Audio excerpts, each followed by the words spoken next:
Proklamasi. Kami, bangsa Indonesia, dengan ini menyatakan kemerdekaan Indonesia. Hal-hal yang mengenai pemindahan kekuasaan dan lain-lain diselenggarakan dengan cara saksama dan dalam tempo yang sesingkat-singkatnya. Jakarta, 17 Agustus 1945, atas nama bangsa Indonesia, Soekarno Hatta. Bayi Negara Kesatuan Republik Indonesia akhirnya lahir. Seluruh rakyat Indonesia menyambutnya dengan sukacita di pelosok-pelosok tanah air. Penantian panjang untuk menghirup kemerdekaan berakhir dengan gembira. Masa depan negara yang diperjuangkan dengan pengorbanan para pahlawan dan selalu dikhianati bagian kaum penjajah terbentang cerah.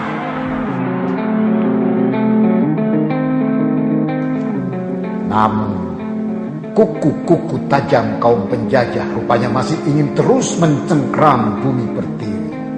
Selang 3 tahun pasca proklamasi NKRI, Belanda melancarkan agresi militernya yang kedua di tahun 1948. Yogyakarta, ibu kota negara RI saat itu, dibombardir oleh serangan militer Belanda. Begitu juga Bukit Tinggi, Jogja takut. Diikuti penangkapan terhadap Soekarno, Muhammad Hatta, Sultan Syahrir, dan beberapa tokoh lainnya. Negara dalam bahaya besar. Saat-saat genting itulah Bung Karno dan Bung Hatta membentuk Pemerintah Darurat Republik Indonesia atau disingkat PDRI dan menyerahkan mandatnya kepada Syafruddin Prawira Negara.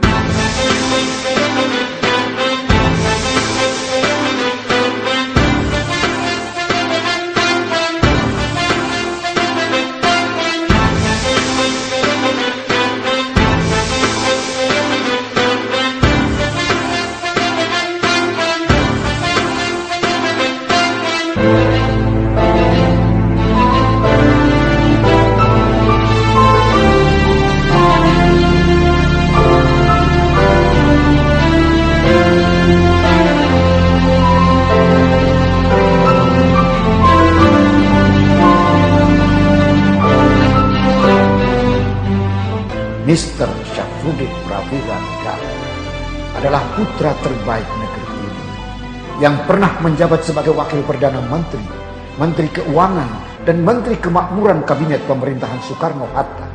Saat negara berada dalam ancaman bahaya, dia ditakdirkan berada di garda depan kehidupan NKRI. Dialah tokoh penting di balik terbitnya uang pertama Republik Indonesia setelah berhasil meyakinkan pemerintah bahwa Indonesia harus mengeluarkan uang sendiri sebagai salah satu atribut penting sebuah negara yang merdeka dan berdaulat. Disinilah lahirnya sejarah ORI atau Uang Republik Indonesia. Mata uang itu adalah bagian dari identitas sebuah negara. Berarti kepercayaan rakyat kepada uang itu berarti kepercayaan rakyat kepada sistem kekuasaan, kepada negara. Kebetulan ketika uang Republik Indonesia itu resmi diedarkan, Menteri Keuangannya itu Pak Syafruddin. Jadi Pak Syafruddin yang punya gagasan tentang uang Republik, Pak Syafruddin juga yang mengedarkan. Nah, pada waktu itulah terjadi krisis. Nah, Syafruddin sebagai Menteri Keuangan dari zaman RIS dan Perdana Menteri adalah Hatta mengusulkan bagaimana harga uang itu dinaikkan. Nah, ketika itulah terkenal uang 5.000 ke atas digunting. Tapi ternyata dengan gunting Syafruddin pun nggak bisa diselamatkan juga. Akhirnya Pak Syafruddin juga lah yang mengubur riwayat uang Republik Indonesia itu. Sebagai Menteri Kemakmuran ketika itu, Pak Syafruddin Prawira Negara, saya kira sangat familiar juga dengan kondisi yang ada di Sumatera Timur, di Sumatera Tengah gitu. Dan ketika itu memang Bukit Tinggi adalah satu kota revolusi. Nah, karena itulah Bung Hatta membawa beberapa orang menteri ke Bukit Tinggi. Dalam perkiraan, kalau sekiranya di Jogja diduduki, Bukit Tinggi akan tampil sebagai ibu kota yang baru. Bung Hatta yang bawa ayah ke rumah untuk mengambil baju. Catatannya ada pemberontakan di Sumatera Timur. Nah, jadi ayah dipinjem untuk dibawa ke Sumatera Timur. Tapi nanti sebentar kok bersama-sama dengan saya, kata Bung Hatta. Kan Bung Hatta manggil ibu saya Sus Lili. Sus Lili aku pinjem Safrudin sebentar. Tapi ibu tuh ya begitulah suami istri itu. Ibu tuh punya gelang dari orang tuanya. Itu gelang ibu. Waktu itu ibu serahkan loh ke ayah. Nanti kalau ayah kan nggak punya uang, dari mana ayah punya uang? Ini kalau ayah perlu apa-apa nggak punya uang, jual aja katanya. Jadi dipinjem. Tahu-tahu nggak balik. Bung Hatta pulang, ayah saya nggak kembali. Tidak ada rencana itu sebenarnya. Rencana itu adalah Bung Hatta yang ke sana.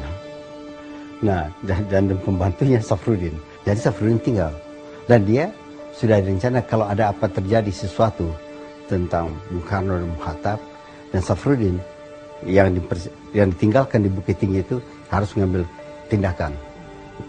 Nah, persislah waktu itu serangan Belanda dilakukan.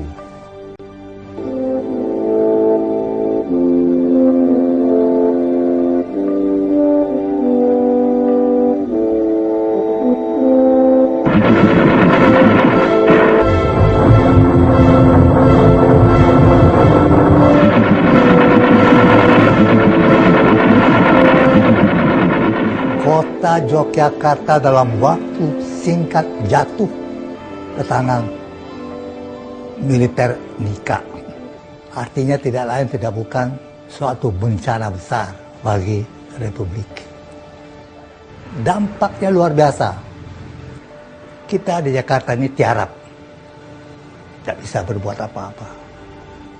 Terdengar berita bahwa kabinet bersidang sebelum Presiden dan Wakil Presiden menyerah pada militer Belanda, lalu memutuskan kirim surat kawat atau telegram ke Bukit Tinggi. Kasih tahu sama Syafruddin Prawira Negara untuk bersiap-siap kalau ada serangan Belanda dan terjadi apa-apa dengan pemerintah Republik, dia mesti siap ambil alih pemerintah dan melanjutkan perjuangan.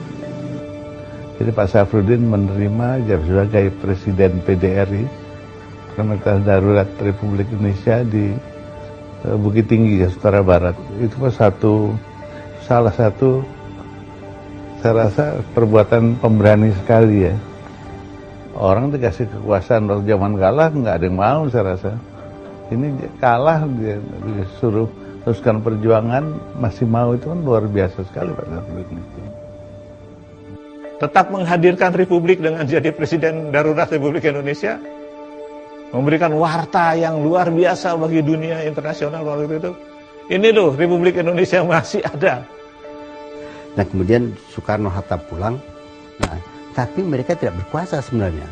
Secara moral mereka lah yang berkuasa, Soekarno dan Hatta. Secara formal, konstitusional, Safrudin yang berkuasa. Selama 6 bulan itu kan presiden, dia apapun presiden. Dan waktu itu Pak Sudirman TNI juga di bawah Pak Safrudin ya. Tapi begitulah orang zaman dulu, gilirannya sudah harus menyerahkan, diserahkan. Dan kalau kita mau jujur, saya sebagai ketua MPR, sebenarnya Pak Saf juga bisa dibilang presiden kedua. Pak Safrudin Prawira Negara segianya harus mendapatkan bintang Republik karena memang beliau adalah yuridis dan de facto adalah presiden kedua Republik ini. Jadi kalau tidak mengakui Safrudin sebagai presiden kedua, artinya kita mengakui bahwa Republik Indonesia ini pernah hilang dari peta sejarah. Buku yang 6 jilid tentang sejarah nasional itu hanya menyebut PDRI satu paragraf saja. Jadi memang PDRI cenderung dilupakan. Setiap penguasa ya akan selalu memperbesar peristiwa yang akan menaikkan wibawanya dan akan melupakan atau mengecilkan peristiwa yang akan merugikannya. Seringkali orang idealis itu menjadi korban. Ya. Karena orang idealis itu kadang-kadang tanpa kompromi, menyampaikan apa adanya. Dan kadang-kadang orang yang menyampaikan apa adanya mengancam eksistensi orang lain.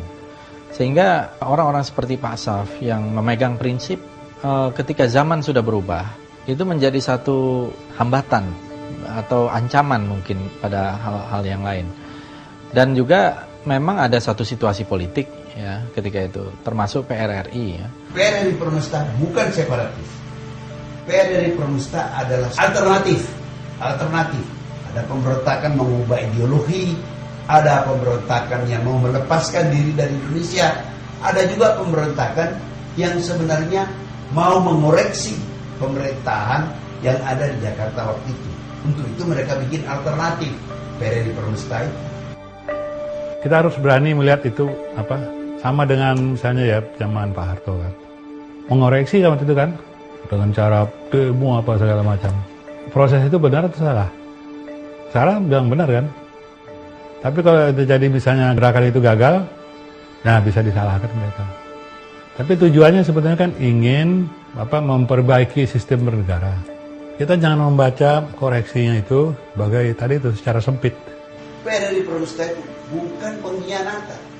Itu sebuah alternatif karena mereka takut, cemas melihat tingkah laku politik Soekarno dan orang-orang kiri di Jakarta. Dan kecemasan itu kan terbukti kan. Orde Lama pimpinan Bung Karno akhirnya jatuh, dikhianati oleh PKI dengan akibat berapa ratus ribu orang Indonesia mati. Jadi saya rasa sekarang kita masih berkompromi ya. Berkompromi pada masa lalu supaya menyelesaikan masalah-masalah orang tua kita secara sebaik-baiknya. Saya rasa Bung Karno juga waktu sudah terjadi PRRI, Bung Karno memberikan amnesti dan abolisi. Jadi Bung Karno tidak pernah menyisakan perjuangan orang-orang tua itu pada generasi, tanggung jawabnya pada generasi yang macam kita-kita ini. Pokoknya bahwa zaman Bung Karno itu selesai. Jadi kita bisa harus menerima Pak Saf itu sebelum dia bikin PRRI juga kita bisa terima, sudah dimaafkan oleh pemerintah yang sah pada waktu itu. Kalau kita mengingat pesan Bung Karno bahwa hanya bangsa yang menghargai pahlawan-pahlawannya bisa menjadi bangsa yang besar, seyogianya kita harus berdamai dengan sejarah. Apapun peristiwa-peristiwa masa lalu itu memang semuanya harus dicatat, tetapi secara objektif jasa-jasa tokoh-tokoh yang pernah menorehkan peristiwa-peristiwa penting untuk menyelamatkan Republik ini haruslah diberikan penghargaan yang wajar. Sebetulnya yang seharusnya malu kalau Pak Safruddin ini tidak menjadi pahlawan nasional adalah pemerintah. Ini menunjukkan bahwa pemerintah tidak tahu sejarah. Artinya pemerintah telah mengesampingkan satu fakta sejarah yang sangat penting gitu. Dan kemudian menjadikan pahlawan nasional itu hanya pilihan-pilihan politik. Harusnya dibebaskan. Kalau seseorang itu apapun alirannya mempunyai kontribusi yang besar bagi kemerdekaan Indonesia dan mempertahankan kemerdekaan Indonesia, ya harusnya menjadi pahlawan nasional. Karena kebetulan saya sekarang menjadi ketua dari panitia 1 abad Mr. Safruddin Prawira Negara, mengangkat nilai-nilai baik pemikiran maupun langkah-langkah politik kenegarawanan yang telah dicontohkan oleh beliau untuk jadi pelajaran generasi bangsa. Sejak berkiprah memajukan bangsa dalam pemerintahan, tak terhitung sudah jasa-jasa Mr. Syafruddin. Namun kehidupan pribadi beliau selalu dirundung kesulitan. Rumahnya hilang, anak-anaknya dititipkan kepada sanak saudara dan teman. Padahal negeri ini sudah merdeka. Tak ada pengakuan jasa dan pengabdian dari pemerintah. Konon lagi gelar pahlawan. Namun pribadi Mr. Syafruddin yang sederhana tak pernah berharap pamrih dari manusia. Ia menyerahkan sepenuh-penuh hidupnya kepada Yang Maha Kuasa, Allah Subhanahu wa Ta'ala.